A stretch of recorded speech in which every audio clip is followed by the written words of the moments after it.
এনামূলক বিজয়কে কেন টিমে নেওয়া হয় না? অ্যাভারেজটা হচ্ছে তার মাত্র 10। 3-3.5 বছরে বাংলাদেশের টেস্টে ওপেনারদের অ্যাভারেজ স্কোর অনলি 21.37। জাকিরের থেকেও তাইজুল 5টা বল বেশি খেলেন।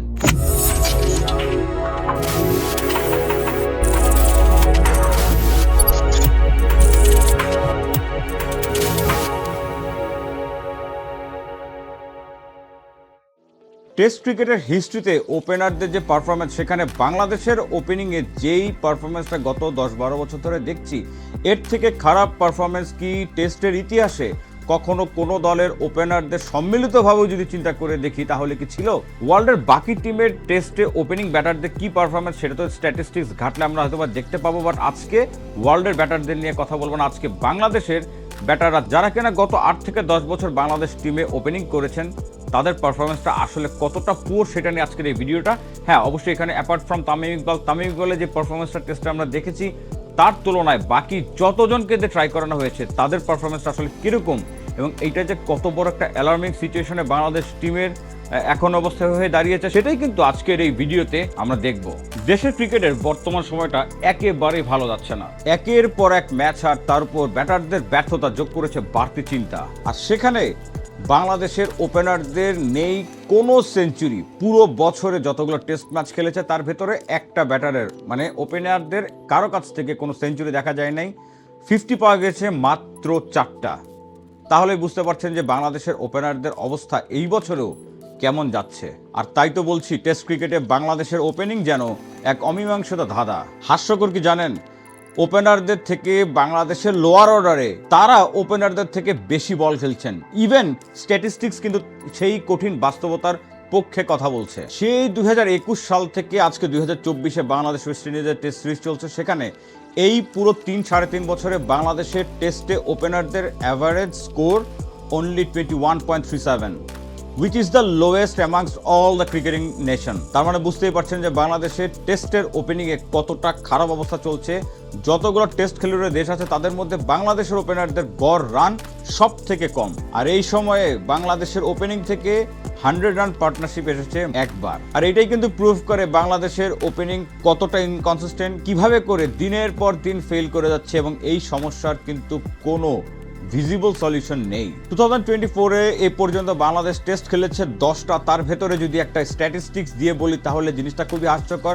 বাই দিস টাইম অনেকে হয়তো জেনে গেছেন যে বাংলাদেশের ওপেনারদের ভেতরে জাকির হাসানের থেকে কিন্তু আমাদের তাইজুল ইসলাম গড়ে ইনিংস প্রতি বল বেশি খেলেছেন। It sounds so funny but it is the reality. Zakir Hasan Bangladesh এবং ওয়েস্ট ইন্ডিজের ফার্স্ট টেস্টের আগ পর্যন্ত এই বছরে 16টা ইনিংসে ব্যাট করে বল খেলেছেন 492, যেখানে ইনিংস প্রতি তার অ্যাভারেজ বল খেলা ছিল মাত্র 30টা। তার থেকে 4 ইনিংস কম খেলা, মানে 12 ইনিংসে 424টা বল খেলে তাইজুলের ইনিংস প্রতি বল খেলার গড় হচ্ছে 35। তার মানে জাকিরের থেকেও তাইজুল 5টা বল বেশি খেলেন ইনিংস প্রতি। যদি এই বছরটার হিসেব করি তাহলে বাংলাদেশ টেস্টে ওপেনিং করিয়েছে জাকিরের সাথে কখনো সাদমান, কখনো মাহমুদুল হাসান জয়। বাকি দুজনের কথা যদি বলি, ইনিংস প্রতি বল খেলার অ্যাভারেজটা তাদের কত? সাদমান ইসলাম তিনি খেলেছেন 12 ইনিংসে 514 বল, যেটা নাকি অ্যাভারেজ যদি করা হয় তাহলে আসবে 43টা বল খেলেছেন গড়ে ইনিংসে। আর মাহমুদুল হাসান জয় 10টা ইনিংসে 408টা বল খেলেছেন, মানে অ্যাভারেজ ইনিংস প্রতি তিনি বল মোকাবেলা করেছেন মাত্র 40টা। আপনি চিন্তা করে দেখেন, একটা ওপেনার টেস্ট ম্যাচ খেলছে 5 দিনের ম্যাচ, সেখানে একজন 30টা, একজন 40টা এবং একজন 43টা বল ফেস করতে পারছে। মানে যদি ওভারের হিসেব করি তাহলে দেখা যাচ্ছে যে মাত্র 5 থেকে 7 ওভারের ভেতরেই আমাদের ওপেনাররা তাদের উইকেট দিয়ে চলে আসছেন। টেস্টে যদি আপনাকে ভালো করতে হয় তাহলে এটা সর্বজনীন স্বীকৃত সত্য যে ওপরের থেকে, মানে টপ অর্ডার থেকে বা ওপেনারদের কাছ থেকে রান আসতে হবে। সেখানে আমাদের ওপেনারদের যে অবস্থা, এই অবস্থা চলতে থাকলে পরে আসলে বাংলাদেশ টেস্টে উঠে দাঁড়াবে, এটা চিন্তা করাটাও কিন্তু এখন যেন দুর্বিষহ, বা এখন এই চিন্তাটা কিন্তু করাটা অবাস্তব বলে মনে হয়। চলুন আমরা একটু দেখে নিই এই বছরে মানে 2024-এ বাংলাদেশের ওপেনিংয়ে যে 3জন খেলেছেন, সাদমান ইসলাম, জাকির হাসান এবং মাহমুদুল হাসান জয়ের স্ট্যাটস আসলে কি বলছে, এবং গত 8-10 বছরে বাংলাদেশের যারা ওপেন করেছেন সেই ওপেনারদের স্ট্যাটসও কি আসলে আপ টু দ্য মার্ক ছিল কিনা সেটা একটু দেখে নিই। এখন জাকির হাসানের টেস্ট ডেবু হয় ইন্ডিয়ার সাথে 14 ডিসেম্বর 2022-তে চিরাঙে যখন খেলাটা ছিল, এবং জাকির হাসান এ পর্যন্ত মানে ওয়েস্ট ইন্ডিজের সাথে ফার্স্ট টেস্টের আগ পর্যন্ত জাকির হাসান এ পর্যন্ত খেলেছেন 13টা টেস্ট, যেখানে 26টা ইনিংসে তিনি ব্যাট করেছেন, মাত্র একবার নট আউট ছিলেন। সেখানে জাকির মাত্র 593 রান করেছেন, তার অ্যাভারেজ 23.72, যেখানে কি একটা সেঞ্চুরি রয়েছে, সেটাও তার সেই ফার্স্ট টেস্টে, এবং তারপর থেকে এ পর্যন্ত মাত্র 4টা 50 রয়েছে। আর সাদমান ইসলাম ডেবিউ করেছিলেন 30 নভেম্বর 2018-এ মিরপুরে ওয়েস্ট ইন্ডিজের এগেনস্টে। সাদমান ইসলাম খেলেছেন 19টা টেস্ট, যেখানে নাকি 37টা ইনিংসে তিনি ব্যাট করেছেন, 2বার নট আউট ছিলেন, রান করেছেন 813, তার অ্যাভারেজ হচ্ছে 23.22, সেঞ্চুরি করেছেন একটা এবং 50 করেছেন 4টা, সিমিলার টু জাকির হাসান। যদি বলি মাহমুদুল হাসান জয়ের কথা, মাহমুদুল হাসান জয় 2021 সালের 4 ডিসেম্বর তিনি পাকিস্তানের সাথে মিরপুরে ডেবিউ করেছিলেন। সেখান থেকে এখন পর্যন্ত তিনি খেলেছেন 16টা টেস্ট, যার ভিতর 30টা ইনিংসে ব্যাট করেছেন, কোনো নট আউট নাই, তার রান হচ্ছে 725 এবং তিনি অ্যাভারেজ করেছেন 24.16, তারও কিন্তু একটা সেঞ্চুরি এবং 4টা 50।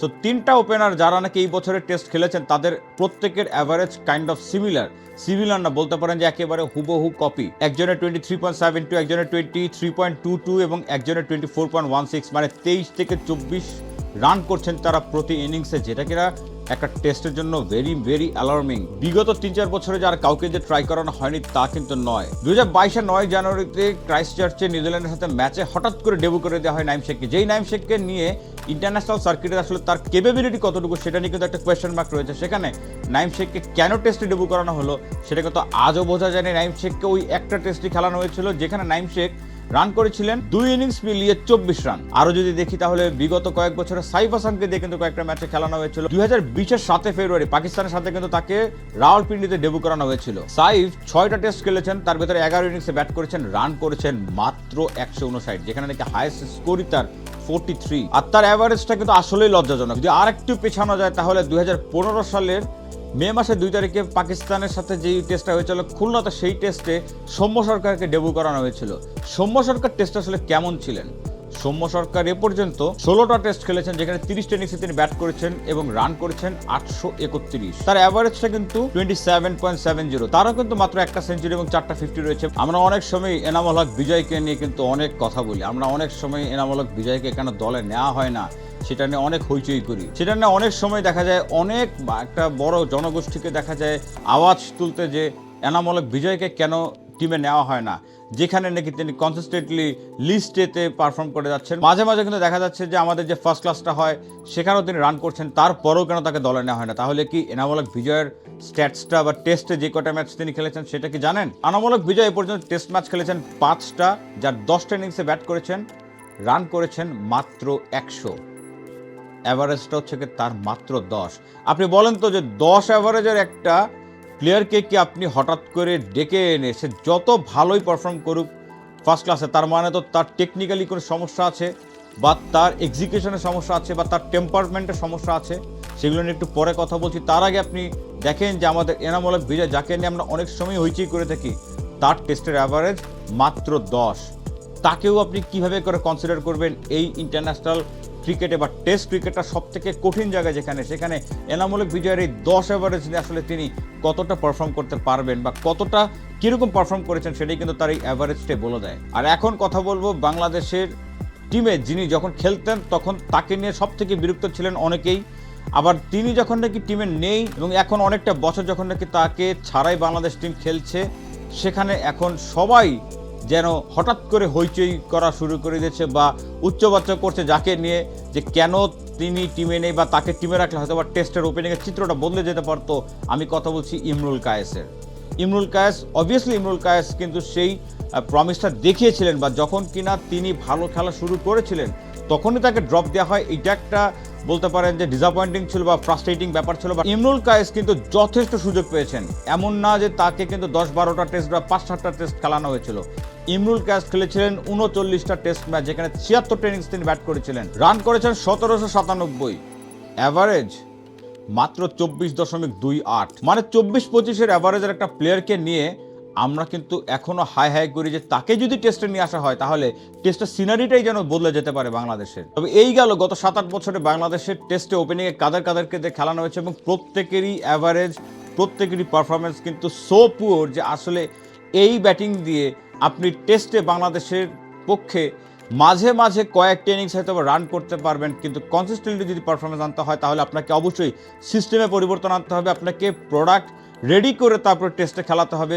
আদারওয়াইজ টেস্টে আপনি যে কাউকে হঠাৎ করে নিয়ে এসে ওপেনিংয়ে অ্যাটলিস্ট খেলালে সেখান থেকে আপনি আউটপুট জিরোই পাবেন, বা ওই যে 24 থেকে 25 অ্যাভারেজ এইটাই পাবেন। তবে যাদের কথা বলছি এদের ভিড়েও একজন লেজেন্ড, আসলে বাংলাদেশের ক্রিকেটের লেজেন্ড বলতে গেলে আমরা যে 4-5 জনের কথা এখন পর্যন্ত শুনে আসি, সেই পঞ্চপাণ্ডবের কথা। বাংলাদেশের যদি বলি উন্নতির কথা, বাংলাদেশ দলগতভাবে কিন্তু আমার কাছে মনে হয় না যে একদমই কোনোভাবে কোনো উন্নতি করতে পেরেছে। তবে বাংলাদেশ যদি উন্নতির কথা শোনায় তাহলে বাংলাদেশের সফলতার গল্প হচ্ছে ওই 4 থেকে 5 জন যারা নাকি বাংলাদেশের ক্রিকেটকে গত 15 থেকে 16-17 বছর সার্ভিস দিচ্ছেন বা দিয়েছেন। তাদের যে পারফরমেন্স এবং বাকি সবার পারফরমেন্স যদি কালেকটিভলি হিসেব করেন তাহলে আসলে তারা কেন লেজেন্ডের পর্যায়ে থাকবেন বা তারা কেন সফলতার শীর্ষে বাংলাদেশের পার্সপেক্টিভে যেতে পেরেছিলেন সেটা কিন্তু প্রুফ করে তাদের স্ট্যাটস বা তাদের রেকর্ড। আমি বলছি তামিম ইকবালের কথা। তামিম ইকবাল ফর শিওর বাংলাদেশের ইতিহাসের সেরা ওপেনার। তামিমের মতন ওপেনার না আগে কেউ ছিল, না এখন পর্যন্ত কেউ এসেছেন। তামিম ইকবাল সেই 2008 সালের জানুয়ারি 4 তারিখে ডানেরিনে নিউজিল্যান্ডের সাথে টেস্টে ডেবু করেছিলেন এবং তারপর থেকে নিয়ে 70টা টেস্ট খেলেছেন, যেখানে নাকি 134 ইনিংসে তিনি ব্যাট করেছেন, রান করেছেন 5134, যেখানে কিন্তু তার একটা ডাবল সেঞ্চুরি রয়েছে।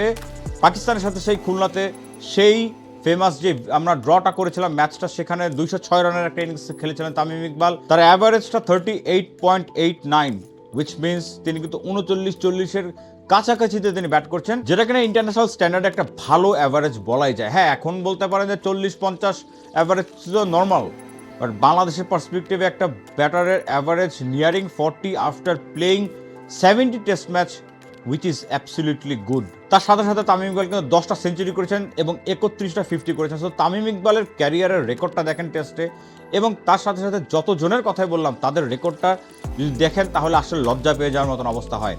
বাংলাদেশের ওপেনিংয়ে এই দুর্দশার অবস্থা কেন, আমার কাছে আসলে 2-3টা পয়েন্টই আসলে এক্সপ্লেন করার মতন আছে। বাংলাদেশের টেস্টে আসলে দুর্বলতার মেইন কারণ হচ্ছে টেস্ট খেলার জন্য যেই লেভেলের টেম্পারমেন্ট থাকা দরকার বা যেই ধৈর্যটা থাকা দরকার বা যেই মেন্টাল সেটআপটা প্লেয়ারের থাকার দরকার, বাংলাদেশের প্লেয়ারদের ভিতরে সেটার একদমই অভাব রয়েছে। এবং তার সাথে সাথে চলে আসে স্কিলের অভাব, এবং তার সাথে সাথে চলে আসে ফার্স্ট ক্লাসের সিস্টেমটা যে এত বড় দুর্বল। এই ইনফ্রাস্ট্রাকচার যদি ডেভেলপ না করা হয়, অনেকগুলো ভিডিওতে আমি এই কথা বলেছি যে বাংলাদেশের সিস্টেমটা যদি ডেভেলপ না করা হয় তাহলে ভালো সিস্টেম না হলে ভালো প্রোডাক্ট বের হয়ে আসে না। যতক্ষণ পর্যন্ত টেস্টের মাইন্ডসেটটা তৈরি না হবে, যতক্ষণ পর্যন্ত সিস্টেমটা ডেভেলপ না করবে, ততক্ষণ পর্যন্ত কিন্তু আপনি রেডি কোনো প্রোডাক্ট পাবেন না। সিস্টেমটা যদি ডেভেলপ করানো যায়, বাংলাদেশের টেস্টের ব্যাটারদের যদি মানসিকতাকে চেঞ্জ করানোর জন্য কোনো রকম ট্রেনিং ক্যাম্প বা স্কিল ট্রেনিং ক্যাম্প বা ইভেন আমি যদি বলি সাইকোলজিক্যাল ট্রেনার নিয়ে এসে যদি সেভাবে করে প্রপার গাইডেন্স দেওয়া যায়, তাহলে আমি কোয়াইট শিওর যে বাংলাদেশের টেস্টের এই ওপেনিং সমস্যাটা হয়তোবা খুব তাড়াতাড়ি সলভ হবে না, বাট এইটার সামনে বা নিয়ার ফিউচার আমরা দেখতে পাবো যে বাংলাদেশের এই ওপেনিং জায়গাটা যেন একটুটা হলেও স্টেবল হতে পারে বলে সেই আশাটা রাখতে পারছি। যাই হোক, আজকের এই ভিডিওটা আপনাদের কেমন লেগে থাকলো আপনারা প্লিজ আপনাদের মতামত জানাবেন, এবং যারা নাকি আমাকে নতুন দেখছেন, it's a kind request, please please please make sure to subscribe my YouTube channel and follow my Facebook page. সবাই ভালো থাকবেন, দোয়া করবেন, দোয়া রাখবেন। দেখা হবে নেক্সট কোনো ভিডিওতে, ততক্ষণ পর্যন্ত ভালো থাকবেন। আল্লাহ হাফেজ।